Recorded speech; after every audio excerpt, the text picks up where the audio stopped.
Hi friends, today I brought the very important topic for you. The topic is about the difference. ठीक है ना? तो we just have to understand. We have to differentiate between these two. The we can say the words that are sometimes be confusing for the people who use them. तो बात ये है कि देखिए सीलिंग और रूफ इसमें फर्क क्या है, इसमें डिफरेंस क्या है, कूल और कोल्ड में डिफरेंस क्या है, डिस्कवर और इन्वेंट में डिफरेंस क्या है। तो हम जो बात करने जा रहे हैं तो ये टॉपिक है डिफरेंस का। तो इसमें यह है कि सीलिंग और रूफ में क्या डिफरेंस है। तो जो छत का अंदर वाला हिस्सा है, अंदर जैसे हम किसी रूम के अंदर है और ऊपर देखते हैं और हमें जो छत नजर आती है, ये जो अंदर वाला हिस्सा है इसे हम कहते हैं सीलिंग।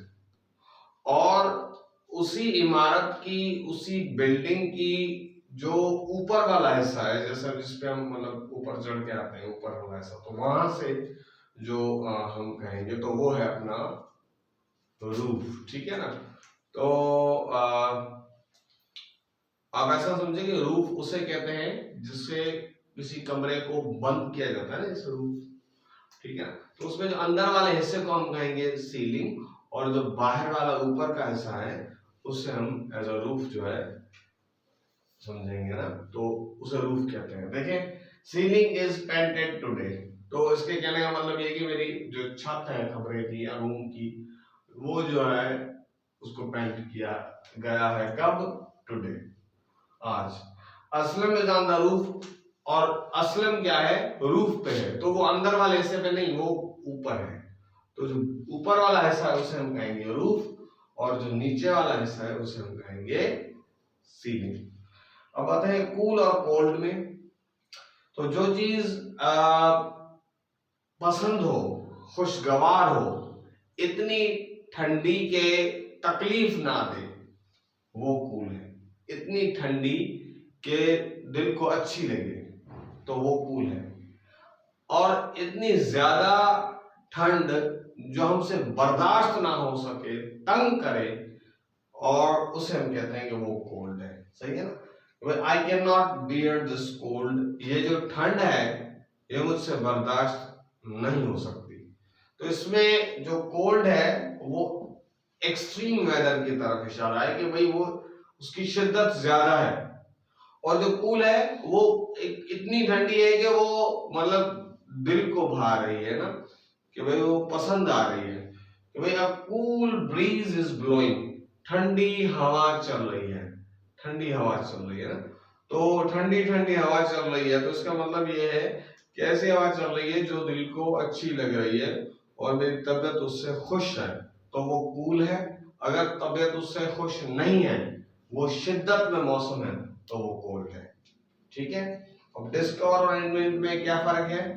जो चीज पहले से ही मौजूद है लेकिन किसी को मालूम नहीं था और किसी ने उसका पता लगाया, तो वो हो गई डिस्कवर। यानी मौजूद तो वो पहले थी, उसको ढूंढ किसी ने मतलब वो ढूंढ लिया। सही है ना? तो उसने उसको दरियाफ्त किया, उसने उसको ढूंढ लिया। पहले वो मौजूद तो थी लेकिन लोगों को पता नहीं था, तो वो है डिस्कवर। अगर कोई चीज मौजूद ही नहीं थी, उसने ही उसको वजूद में मतलब वो उसको वजूद में लाया, उसने ही उसको वजूद दिया, पहले वो चीज दुनिया में एग्जिस्ट ही नहीं करती थी, तो वो हो गई अपना इन्वेंशन। जिसे हम देखा कि भाई क्रिस्टोफर कोलंबस जो था, कोलंबस डिस्कवर्ड अमेरिका। तो अमेरिका कोलंबस ने बनाया नहीं है, वो पहले भी वही था लेकिन लोगों को पता नहीं था। लेकिन कोलंबस जो है उसने दरिया में जो है वो समंदर में जो है वो सफर करते करते उसने उसे ढूंढ लिया। ठीक है? तो उसने ही जो ढूंढा और लोगों को बताया, तो उसने दरियाफ्त की, तो ये हो गया अपना डिस्कवर। और जो थॉमस एडिसन था उसने बल्ब को इन्वेंट किया, ऐजाद किया। पहले बल्ब मौजूद नहीं था, सबसे पहले बल्ब को वजूद एडिसन ने दिया तो हम कहेंगे कि ये इन्वेंशन है कि भाई एडिसन इन्वेंटेड बल्ब और कोलंबस डिस्कवर्ड अमेरिका।